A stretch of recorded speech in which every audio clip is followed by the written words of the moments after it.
Surga, kembali kami datang kepadamu Tuhan dengan segala ucapan syukur kami karena Engkau Allah yang senantiasa menyertai kami. Engkau Allah yang senantiasa melindungi kami. Oleh karena itu biarlah kami datang pada kesempatan pagi hari ini dengan segala kerendahan hati kami Tuhan. Untuk kami boleh beribadah, terutama juga kami rindu untuk mendengarkan suara-Mu. Berbicaralah kepada kami lewat kebenaran firman-Mu. Karuniakan kepada kami hikmat, karuniakan kepada kami pengertian, sehingga apa yang kami dengar lewat kebenaran firman-Mu, kiranya boleh memberikan kami kekuatan yang baru, penghiburan yang baru, bahkan kami dapat memperoleh kekuatan untuk melakukannya dalam kehidupan kami. Kami siap untuk mendengarkan firman-Mu. Di dalam nama Tuhan Yesus kami berdoa, amin. Silakan duduk. Shalom, selamat pagi Bapak Ibu yang terkasih di dalam Tuhan. Ada satu tema yang sudah ditetapkan untuk kita sebagai bahan renungan firman Tuhan pagi hari ini. Dengan judul Hidup Bebas di dalam Kristus yang akan terambil dari surat Galatia pasalnya yang kelima, ayatnya yang pertama sampai dengan ke-15.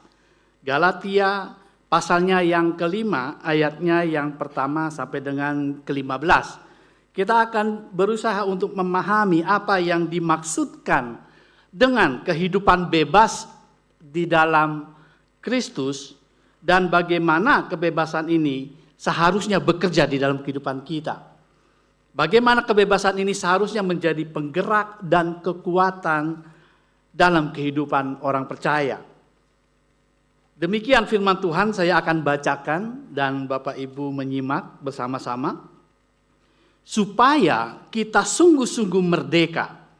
Kristus telah memerdekakan kita.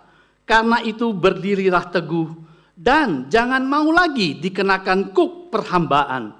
Sesungguhnya aku Paulus berkata kepadamu, jikalau kamu menyunatkan dirimu, Kristus sama sekali tidak akan berguna bagimu. Sekali lagi aku katakan kepada setiap orang yang menyunatkan dirinya bahwa ia wajib melakukan seluruh hukum Taurat. Kamu lepas dari Kristus. Jikalau kamu mengharapkan pembenaran melalui hukum Taurat, kamu hidup di luar anugerah. Sebab oleh roh dan karena iman, kita menantikan pembenaran yang diharapkan. Sebab bagi orang-orang yang ada di dalam Kristus, hal bersunat atau tidak bersunat tidak mempunyai arti. Hanya iman yang bekerja oleh kasih. Dulu kamu berlomba dengan baik. Siapa yang menghalangi kamu sehingga kamu tidak menuruti kebenaran lagi? Ajakan untuk tidak menurutinya lagi bukan datang dari Dia yang memanggil kamu. Sedikit ragi sudah membuat seluruh adonan mengembang. Dalam Tuhan aku yakin tentang kamu bahwa kamu tidak mempunyai pendirian lain daripada pendirian ini. Tetapi barang siapa yang mengacaukan kamu, ia akan menanggung hukumannya, siapapun juga dia. Dan lagi aku ini, saudara-saudara, jikalau aku masih memberitakan sunat, mengapa aku masih dianiaya juga? Sebab kalau demikian, salib bukan batu sandungan lagi. Baiklah mereka yang menghasut kamu itu, mengebirikan saja dirinya. Saudara-saudara, memang kamu telah dipanggil untuk merdeka. Tetapi janganlah kamu mempergunakan kemerdekaan itu sebagai kesempatan untuk hidup dalam dosa. Melainkan layanilah seorang akan yang lain dengan kasih. Sebab seluruh hukum Taurat tercakup dalam satu firman ini, yaitu kasihilah sesamamu manusia seperti dirimu sendiri. Tetapi jikalau kamu saling menggigit dan saling menelan, awaslah, supaya jangan kamu saling membinasakan. Bapak Ibu yang terkasih di dalam Tuhan, fokus utama dalam iman, keyakinan, kekristenan itu cuma satu. Bagaimana kita dapat diselamatkan? Bagaimana kita bisa diselamatkan dari kuasa dosa? luput dari murka Allah, luput dari maut, dan kita memiliki kehidupan yang kekal. Oleh karena itu, di dalam kekristenan ada 3 hal yang paling esensi, yang paling penting dan paling utama di dalam membangun fondasi iman kekristenan kita. Yang pertama adalah berkaitan dengan pengajaran atau doktrin Allah Tritunggal. Bagaimana kita bisa memahami satu Allah yang hadir dalam 3 pribadi, dan bagaimana ketiga pribadi ini berkarya di dalam membuat keselamatan untuk umatnya menjadi mungkin. Dan pengajaran yang kedua adalah doktrin berkaitan dengan kemanusiaan dan keilahian Yesus, yang disebut dengan theanthropos atau hypostatic union. Bagaimana 2 natur Kristus ada di dalam satu pribadi Yesus. Sehingga kita belajar bagaimana Yesus bisa dijadikan sebagai pengganti penebus dosa kita di kayu salib. Dan yang ketiga, saudara, adalah doktrin tentang keselamatan.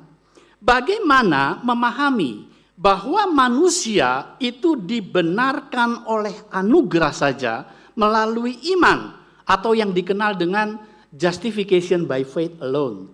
Dibenarkan oleh karena iman saja. Bagaimana manusia dibenarkan bukan melalui amal perbuatan baiknya, tetapi melalui karya Kristus di kayu salib. Dari ketiga hal ini, saudara, yang membangun fondasi iman kekristenan, yang paling utama itu yang ketiga, yaitu doktrin tentang justification by faith alone. Dibenarkan oleh karena iman saja. Bukan berarti bahwa 2 doktrin lainnya itu enggak penting, saudara. Bukan berarti bahwa kalah pentingnya dengan doktrin ini. Tetapi yang menjadi utama dari ketiga doktrin ini adalah doktrin yang ketiga, yaitu dibenarkan oleh karena iman. Istilah yang sering digunakan adalah primus inter pares, yang utama dari yang sederajat. Saya umpamakan begini, saudara. Misalnya membangun sebuah rumah, analogi membangun semua rumah. Ada 3 hal yang paling utama dalam rumah itu. Yang pertama adalah fondasinya. Yang kedua adalah pilar-pilarnya. Dan yang ketiga adalah atap rumahnya. Dari ketiga ini, 3-tiganya ini penting, tanpa salah satu tidak jadi rumah. Tetapi di antara ketiga ini ada satu yang harus dilakukan dulu dari awal, yaitu membangun fondasinya. Sebab kalau fondasinya tidak kuat, rumah itu tidak akan kuat. Jadi fondasi itulah langkah pertama di dalam membangun sebuah rumah. Tetapi kalau fondasi saja walaupun kuat, tanpa adanya pilar, tidak adanya atap, itu tidak akan jadi rumah. Maka perlu dibangun pilar yang kuat untuk menopang tembok-tembok sekelilingnya. Melindungi dari bahaya, dari binatang buas, dan terakhir atapnya. Tanpa atap kita masih bisa kepanasan dan kehujanan. Itu sebabnya 3-tiganya penting, tetapi langkah awal adalah fondasinya. Nah, inilah yang saya maksudkan. Kita diselamatkan bukan karena kita mengerti doktrin Allah Tritunggal, saudara. Kita diselamatkan bukan mengerti bagaimana 2 natur Kristus bekerja di dalam satu pribadi itu. Tetapi Paulus menegaskan di dalam Roma pasal 10 ayatnya yang 9-10, Paulus dengan tegas mengatakan, jika kamu mengaku dengan mulutmu bahwa Yesus adalah Tuhan dan percaya dalam hatimu bahwa Allah membangkitkan dia dari antara orang mati, maka kamu diselamatkan. Karena dengan hati orang percaya dia dibenarkan dan dengan mulut orang mengaku dia diselamatkan. Jadi di sini kita diselamatkan bukan karena kepintaran kita diselamatkan bukan karena kemampuan kita, tetapi kita diselamatkan oleh anugerah melalui iman saja, ya, bukan perbuatan atau kepintaran kita. Jadi doktrin pembenaran oleh iman ini menjadi isu yang paling penting dan paling sensitif juga di dalam kekristenan, saudara. Saya katakan paling penting karena begini, saudara. Karena doktrin pembenaran oleh karena iman itu inti daripada ajaran kekristenan yang membedakan dari keyakinan-keyakinan lainnya. Ini yang membangun keunikan daripada kekristenan. Kalau keyakinan lain, amal perbuatan baik itu untuk menyelamatkan seseorang, untuk hidup layak di hadapan orang. Amal perbuatan baik, tetapi dalam kekristenan tidak seperti itu, saudara. Bahwa amal perbuatan baik tidak pernah menyelamatkan manusia. Roma 3 ayat 23 mengatakan bahwa semua orang telah berbuat dosa dan telah kehilangan kemuliaan Allah. Dan di dalam kekristenan, amal perbuatan baik itu tidak pernah menghilangkan natur dosa kita, saudara. Ya, itu sebabnya amal perbuatan baik tidak menyelamatkan kita. Kita menjadi seorang yang berdosa bukan karena perbuatan kita, bukan.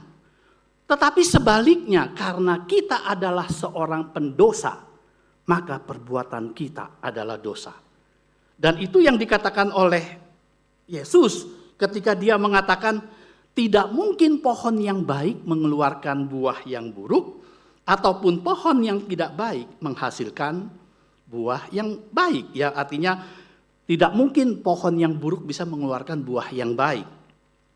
Ya, itu sebabnya saudara tidak mengherankan kalau Martin Luther, seorang tokoh reformator, mengatakan bahwa kekristenan itu berdiri atau jatuh itu bergantung pada doktrin pembenaran oleh karena iman.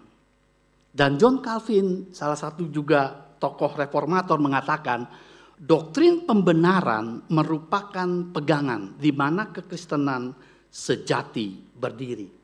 Artinya dengan kata lain begini, saudara. Setiap pengajaran yang menolak bahwa kita diselamatkan oleh karena iman saja, maka itu adalah pengajaran yang sesat. Setiap klaim yang mengajarkan bahwa kita dibenarkan lewat amal perbuatan baik, itu bukan Injil yang sejati atau Injil yang benar. Itu maksud dari perkataan Martin Luther ataupun John Calvin. Itu sebabnya saudara, isu ini bukan hanya sekedar isu yang penting, tetapi isu yang sangat sensitif sekali. Mengapa saya katakan sensitif? Karena isu ini, saudara, yang menyebabkan faktor utama terjadinya perpecahan di antara kalangan gereja Protestan setelah reformasi. Ya, memahami apakah kita dibenarkan oleh karena iman dan bagaimana amal perbuatan baik di dalam iman itu, sehingga muncul keselamatan bisa hilang dan tidak bisa hilang. Nah, itulah saudara, saya katakan sensitif. Bahkan doktrin ini seringkali ditolak. Bahwa kita hanya dibenarkan oleh iman, bukan dari perbuatan, ditolak karena kesalahpahaman dan ketidakmengertian dari konsep ini.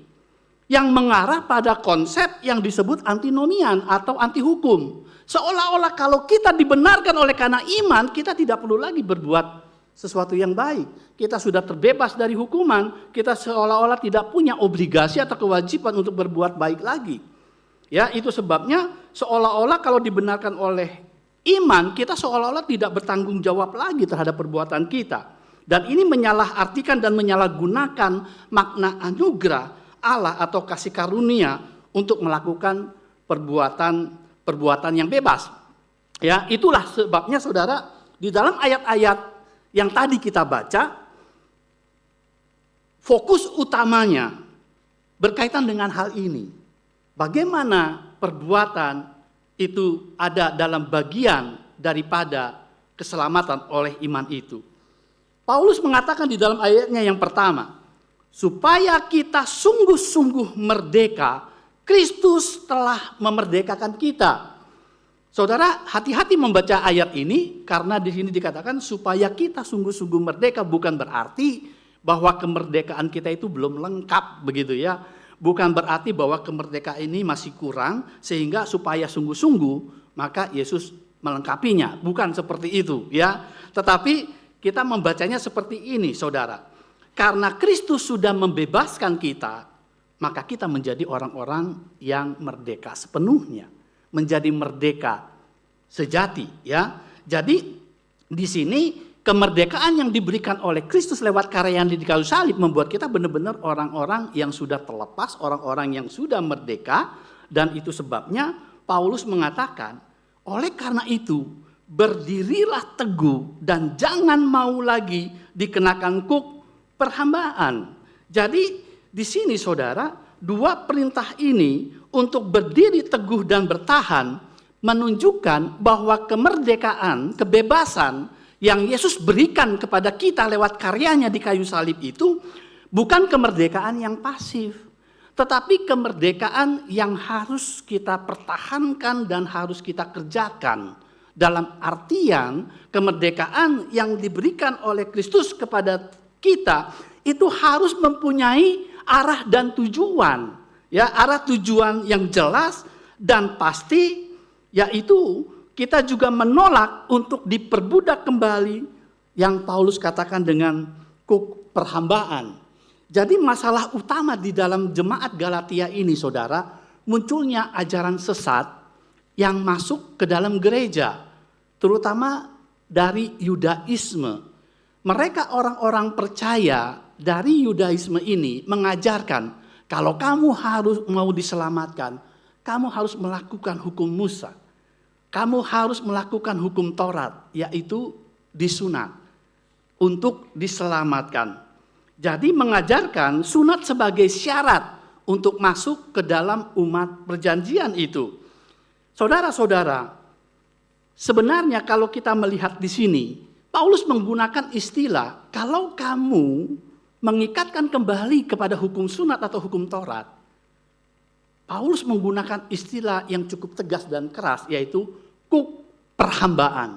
Sebab begini saudara, istilah kuk, ya sekilas tentang istilah kuk itu adalah terbuat dari kayu yang dikenakan pada leher binatang pada umumnya, pada lembu atau keledai atau sapi atau domba, untuk biasanya digunakan membajak tanah, membajak sawah. Sehingga kuk ini benar-benar satu beban yang berat untuk mengerjakan sesuatu.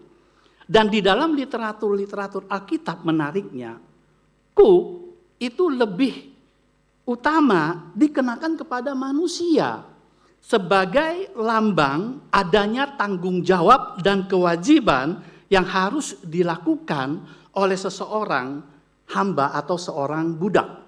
Ya, jadi kalau kita bicara tentang kuk di dalam Yudaisme saudara, sebenarnya tidak selalu berarti negatif. Karena kalau saudara melihat di dalam perjanjian lama, Allah memberikan kuk kepada orang-orang Yahudi, yaitu ketetapan dan peraturan-peraturan Allah, supaya mereka diberkati. Itu sebabnya ketika mereka menolak ketetapan Allah, mereka melanggar ketetapan Allah, dikatakan mereka mematahkan kuk yang Yahweh berikan. Jadi sebenarnya kalau bicara kuk, ketaatan terhadap hukum Taurat, itu satu kebanggaan buat orang Yahudi.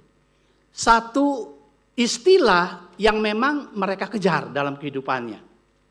Tetapi Paulus di sini mengatakan justru sebaliknya. Kuk Taurat, kuk yang dikenakan untuk taat kepada hukum Taurat, justru itu dikatakan oleh Paulus menjadi kuk perbudakan. Jadi ini sebenarnya istilah yang cukup keras untuk mereka saudara. Mungkin kalau sekarang saudara bisa masuk ke dalam penistaan agama saudara. Karena menyamakan ketaatan dalam Taurat menjadi ketaatan di dalam perhambaan itu, ya, dalam konotasi yang negatif. Saya percaya bahwa Paulus ini orangnya orang yang sabar, saudara. Orang yang penuh kasih ketika dia membina umatnya, jemaatnya. Tetapi saudara, ketika dia bicara tentang doktrin, Paulus itu enggak main-main saudara. Dia orang yang tegas dan orang yang keras. Sebab dia berasal dari orang Farisi saudara, yang begitu kuat di dalam pengajaran-pengajaran dan begitu tegas. Itu sebabnya kalau saudara melihat di dalam Galatia pasal 3 ayat 1, dia mengatakan, hai orang Galatia yang bodoh.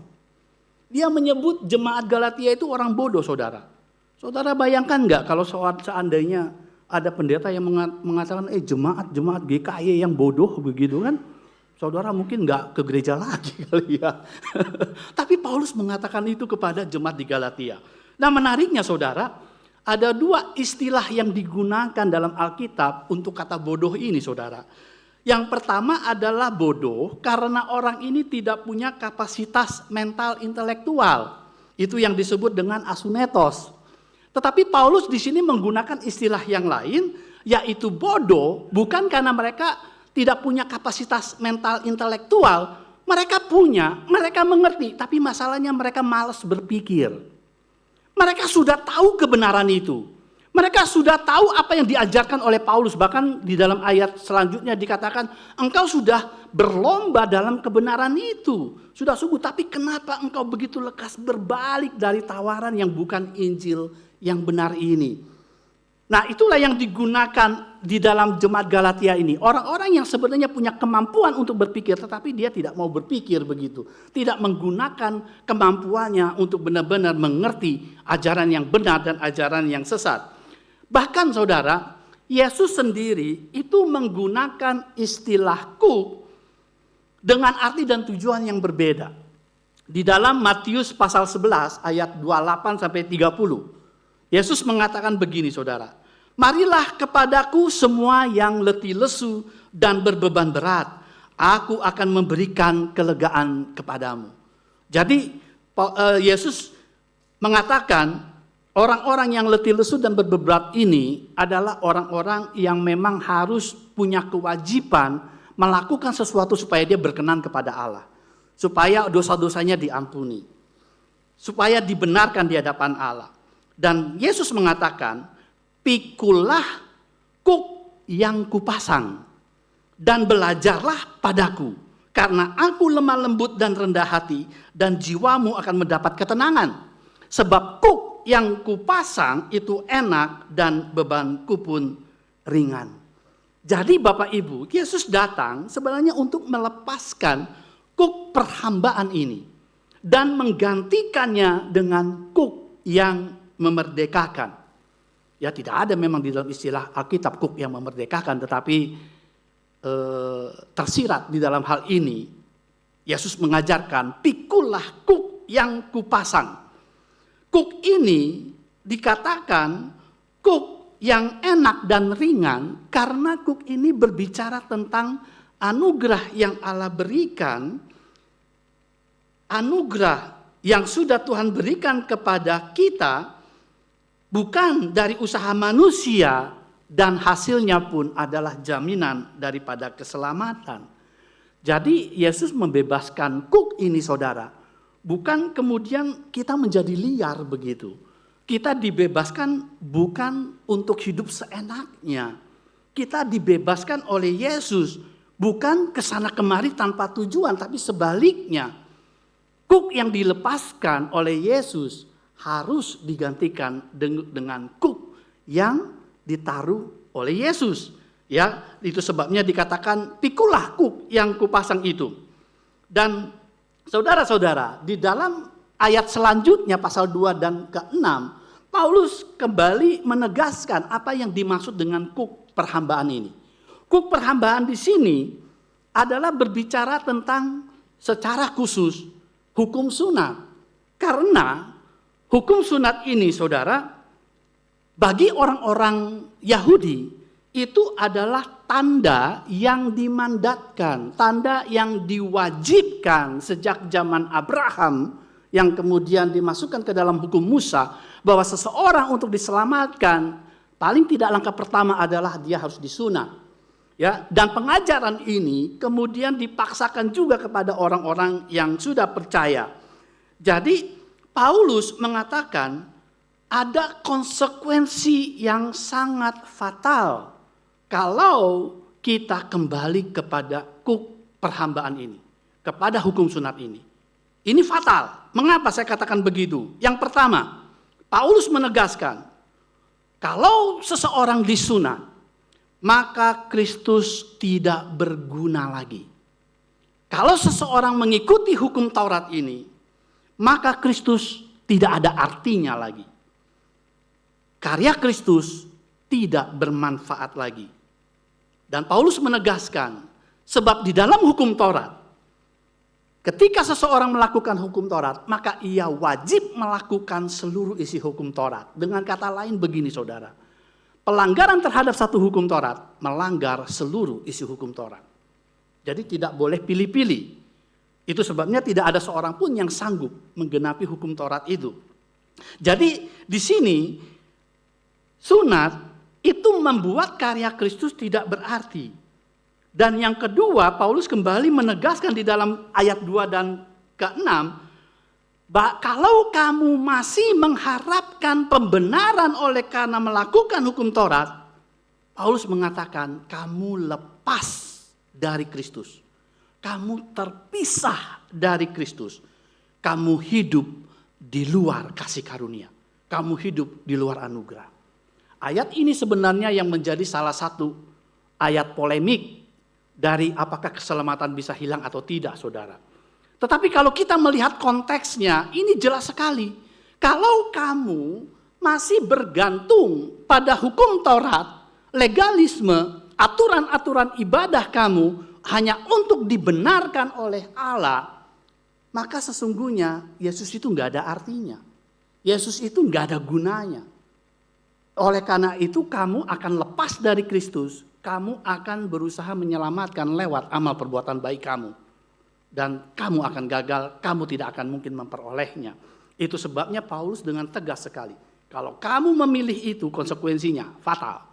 Pertama, kamu itu dikatakan lepas dari Kristus dan kamu tidak memperoleh anugerah itu. Dengan kata lainnya tidak diselamatkan, saudara. Karena di dalam Roma 10 pun Paulus menegaskan itu kepada orang-orang Yahudi. Aku ingin mereka semua diselamatkan sebab mereka itu giat melayani Tuhan tapi dengan pengertian yang salah. Ya, dengan pengertian salah. Jadi setiap klaim yang mengatakan bahwa kita dibenarkan lewat perbuatan kita sama artinya dengan menolak karya Kristus di atas kayu salib. Wah, ini sangat keras sekali, saudara. Itu sebabnya tadi saya katakan pembenaran oleh karena iman inti pengajaran daripada kekristenan. Jadi di sini setiap klaim yang menolak mengatakan bahwa kita dibenarkan lewat iman tetapi berdasarkan perbuatan, itu sama saja membuat kedatangan Yesus nggak ada artinya, saudara. Kalau kita bisa dibenarkan lewat perbuatan, nggak ada gunanya Yesus mati di kayu salib. Kalau kita bisa benar dengan perbuatan kita, nggak ada gunanya dia bangkit, saudara, dan dia naik ke sorga. Semua itu akan sia-sia. Karena kita tidak perlu Yesus lagi kalau kita bisa melakukannya lewat perbuatan kita. Itu sebabnya Paulus mengatakan sunat atau tidak sunat itu tidak memberikan arti apa-apa. Tetapi dikatakan yang berarti adalah iman yang bekerja oleh kasih. Apa maksudnya iman yang bekerja oleh kasih, saudara? Jadi bukan hanya sekedar percaya saja, tetapi iman yang sejati, iman yang benar, iman yang menyelamatkan, iman yang hidup, itu harus diwujudkan dalam perbuatan yang nyata, dalam perubahan hidup, dalam perilaku kita sebagai bukti adanya iman yang menyelamatkan itu. Yakobus menegaskan hal ini di dalam pasal 2 ayatnya yang keempat. Dia mengatakan begini, kalau ada orang yang mengatakan bahwa dia punya iman, padahal dia tidak punya perbuatan, apakah iman itu menyelamatkan? Dalam pasal 2 ayat 17, Yakobus juga mengatakan begini, saudara. Jika iman tidak disertai dengan perbuatan, maka iman itu pada hakikatnya adalah mati. Jadi yang dibutuhkan di sini adalah bukan hanya sekedar percaya, tetapi iman yang sejati diwujudkan dalam pertobatan. Iman yang sejati akan nampak dalam perubahan hidup seseorang. Dan apa yang mengubahnya itu adalah kasih. Ya, itu sebabnya 1 Yohanes 4 ayat 8 mengatakan begini, saudara. Barang siapa yang tidak mengasihi, ia tidak mengenal Allah. Sebab Allah adalah kasih. Jadi di sini intinya bukan masalah berapa rajin saya ke gereja, saudara. Berapa rajin saya taat beribadah. Apakah saya melakukan persembahan, perpuluhan, dan lain sebagainya untuk supaya saya berkenan kepada Allah. Itu legalisme. Tetapi yang Paulus ajarkan di sini, semua itu dilakukan bukan berdasarkan kewajiban yang harus kita lakukan. Tapi kita lakukan itu semua karena ada kasih yang menggerakkan kehidupan kita itu. Kasih yang menjadi motor itu. Itu sebabnya saudara, di dalam ayat selanjutnya, Paulus kemudian menegaskan kepada orang-orang yang mengajarkan kesesatan ini. Dia mengatakan, barang siapa yang mengacaukan kamu, artinya barang siapa membuat kamu menjadi memberontak, ya, melawan ajaran kebenaran ini. Di situ dikatakan lebih baik dia dikebiri saja, saudara. Ya, kebiri ini dalam konsep Yahudi artinya dikeluarkan dari umat pilihan, saudara. Ya, karena memang di dalam Ulangan 23 ayat 1 memang dikatakan orang yang terpotong kemaluannya itu tidak boleh masuk dalam jemaat Tuhan. Dalam tradisi Yahudi, kebiri itu tidak boleh. Sehingga di situ dikatakan lebih baik dia dibuang saja. Dan ini pernyataan yang sungguh keras karena bisa membuat konsekuensi yang fatal, sedikit. Makanya Paulus mengatakan sedikit ragi itu sudah mengkamirkan semua adonan. Sedikit ragi membuat adonan semuanya berkembang. Jadi ini jangan main-main pengajaran ini, saudara. Pengajaran yang cukup keras. Dan di sini saudara, yang terakhir, Paulus kemudian memberikan perintah. Oleh karena itu, kita di sini dikatakan, kita itu dipanggil untuk merdeka. Tidak lagi melakukan ritual-ritual ibadah kita untuk berkenan kepada Allah. Kita bukan melakukan ritual-ritual kita supaya kita dibenarkan di hadapan Allah. Tidak. Tetapi kita melakukan ritual-ritual ibadah kita. Kewajiban-kewajiban kita sebagai anak-anak Tuhan itu harus didasari oleh kasih. Oleh karena pengertian kasih, karena Allah pertama kali yang mengasihi kita. Itu sebabnya bagaimana kita mempraktekkan kasih ini. Paulus mengajarkan di dalam ayat yang terakhir, mengatakan jangan kamu menggunakan kemerdekaan sebagai kesempatan untuk hidup dalam dosa. Tetapi kemerdekaan ini adalah sebuah panggilan untuk kita mempraktekkan kasih di dalam kehidupan kita. Yaitu bagaimana kita bisa melayani satu dengan yang lainnya. Itu adalah kemerdekaan yang Yesus berikan kepada kita. Yesus memberikan kita bukan serangkaian ritual-ritual, tetapi kemerdekaan untuk mempraktekkan kasih yang ada di dalam kita. Karena iman yang sejati itu adalah iman yang digerakkan oleh kasih.